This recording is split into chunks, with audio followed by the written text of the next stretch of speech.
तो एक बार क्या होता है, एक बार एक कंजूस आदमी होता है।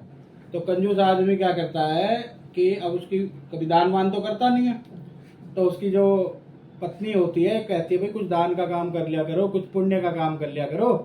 तो वो कहता भी दान वान करके क्या होगा, दान वान करके तो पैसा खर्च होगा काम का, कोई कुछ करेगा पैसा, कोई कुछ करेगा।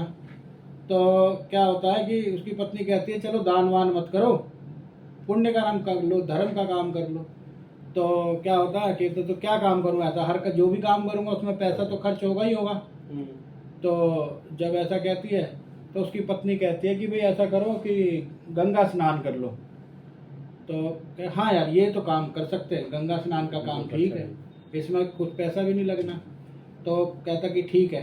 तो पैदल पैदल चला जाता है एक दिन सुबह सुबह उठ के गंगा जी के किनारे। तो वहाँ पे देखने लगता है कि यार यहाँ तो गंगा स्नान तो ठीक है, पर यहाँ नहाते ही तो ये जो ब्राह्मण है दक्षिणा मांग रहे हैं, ये तो पैसे का काम तो यहाँ भी है। तो सोचता है यार अब क्या करें, नहाऊं नहीं नहाऊं।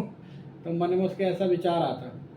तो सोचता चलो देखता हूँ कोई ऐसी जगह मिल जाए जहाँ पे कोई ब्राह्मण ना हो, कोई जिस जहाँ की जैसे कि पैसा वैसा ना देना पड़े, दक्षिणा ना देनी पड़े। तो जब ऐसा सोचता है तो क्या होता है कि एक शमशान घाट दिखता है उसको। तो शमशान घाट में चले जाता है।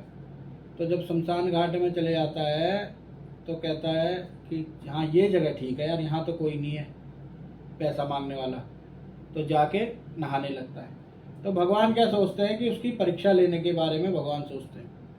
तो जैसे ही वो नहा के आता है तो क्या होता है कि भगवान एक ब्राह्मण का रूप धारण करके तो कहने लगते हैं कि हाँ भाई यजमान चलो स्नान हो गया, लाओ दक्षिणा दो।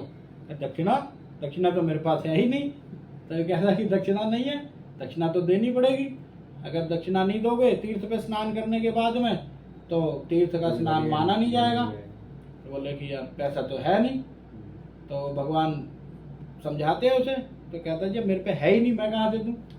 कभी नहीं, कुछ ना कुछ तो तुम्हें देना पड़ेगा। तो कहता भगवान क्या दूँ। तो कहता मेरे पे कुछ है ही नहीं, अब मैं क्या दूँ। तो भगवान कहते चलो एक काम करो, अभी तुम्हारे पास नहीं है उधार कर लो। तो क्या उधार कर लो, उधार फिर बाद में तुम कितना मांगने लगोगे। क्योंकि कितना क्या, मैं आधा धेला दे दो, एक धेला दे दो, 1 रुपये दे दो, कुछ भी दे दो। तो जब वो ऐसे करने लगता है तो कहता है कि चलो भगवान आधे धेले की दक्षिणा मेरी उधार रही। तो कहते कि चलो ठीक है। तो कह के स्नान करता हुआ चला जाता है। रास्ते में हंसता रहता है कि यार चलो आज तो पंडित जी को बिना पैसे दिए ही मैं आ गया। अब भगवान तो उसकी परीक्षा ले रहे होते हैं। तो जब जैसे ही घर पहुंचता है आराम करने लगता है, घर जाके सो जाता है। तो ऐसे ही भगवान जी गेट पे पहुंचते हैं तो उसकी जो पत्नी होती है दरवाज़ा खोलती है। हाँ जी महाराज बताइए। कह जी बताना क्या है, वो आपके दानचंद जी आए थे और वो पैसा उधार करके दक्षिणा आए थे, वो दे दो तो मैं चलूँ आगे। तो वो जाके अपनी पति से पूछती है कि भाई तुम कोई दक्षिणा करके आए हो। करके तो आया हूँ, क्या हुआ। क्या वो आए हैं पंडित जी पैसा मांगने। कहा यार ये तो बड़ी जल्दी पीछे पीछे ही आ गए। तो जब पीछे पीछे ही आ गए तो कहता कि उनसे बोल दो अभी आराम कर रहे हैं, वो आपको आके दे देंगे। तो कहता कि चलो। उसकी पत्नी जाके कहती कि अभी वो आराम कर रहे हैं, कोई बात नहीं, वो आके दे देंगे आपको। बोले चलो कोई बात नहीं, आराम करने दो, इतने हाथ मुंह धो रहे हैं, नहाना स्नान वगैरह कर रहे हैं, आराम करने दो, इतने चाय बनाओ, चाय पियेंगे। तो उसकी पत्नी कहती है कंजूस व्यक्ति से कि अरे वो तो चाय बनाने के लिए कहते हैं। तो कंजूस कहता है यार अब चाय का भी खर्चा बढ़ गया। साला पहले तो केवल दक्षिणा दी, अब साला चाय के भी पैसे देने पड़ेंगे। तो इस तरह से जब कहता है तो कहता कि जाओ तुम कह दो उनकी तबीयत ठीक नहीं है, बाद में आना। तो पत्नी जाके कहती है कि उनकी तबीयत ठीक नहीं है तो आप ऐसा करना बाद में आना, नहीं तो हम लोग भिजवा देंगे दक्षिणा। तो वो कहता कि अच्छा। तो अच्छा उनकी तबीयत खराब हो गई। कहता तो आप तो घर में अकेली हो तो आप उनकी देखभाल करो, तो मैं इतने डॉक्टर को बुला के ले आता हूँ। तो क्या यार अब तो ये तो साला डॉक्टर को बुला के लाएगा तो डॉक्टर का भी खर्चा होगा। कहता यार ये तो पंडित मेरे पीछे ही पड़ गया ब्राह्मण। तो जब ऐसा कहने लगता है तो कहता है कि यार एक काम करते हैं, तुम एक काम करो, बोल दो मर गए वो।